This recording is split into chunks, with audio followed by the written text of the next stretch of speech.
పహల్గామ్లో ఆ దుర్మార్గుల ఉగ్రదాడిలో ఎంతమంది భారతీయులు బలైపోయారో వాళ్ళందరి కుటుంబాలకు ఒక సాటి భారతీయుడిగా నా ప్రగాఢ సానుభూతి తెలియజేస్తున్నాను.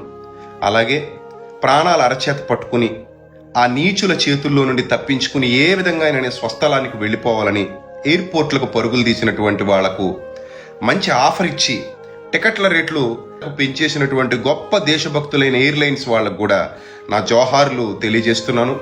మీకంటే కూడా తన ప్రాణాలకు తెగించి పోరాడి చనిపోయినటువంటి నిజమైన ముస్లిం అదిల్ హుస్సేన్ కొన్ని కోట్ల రెట్లు గొప్పవాడు.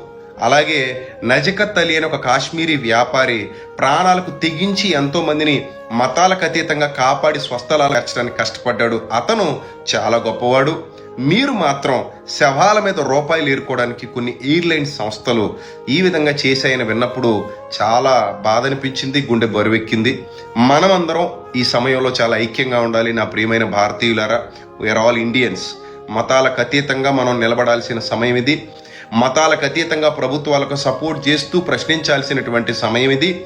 మనం భారతీయులం, తర్వాతే మనది ఏ మతమైనా సరే, ఏ కులమైనా సరే, ఏ జాతి అయినా సరే, ఏ ప్రాంతమైనా సరే. ఈ ఉక్కు పాదంతో ఆ ఉగ్రవాదాన్ని అణచివేయాలి అనే ఆలోచన మనందరిలో రావాలి. మనం అందరం కలిసి కష్టపడాలి, మనం అందరం కలిసి శ్రమించాలి. జై భారత్. మరొక్కసారి అందరికీ నా ప్రగాఢ సానుభూతి తెలియజేస్తున్నాను. నా మృతుల కుటుంబాలకు థ్యాంక్ యూ.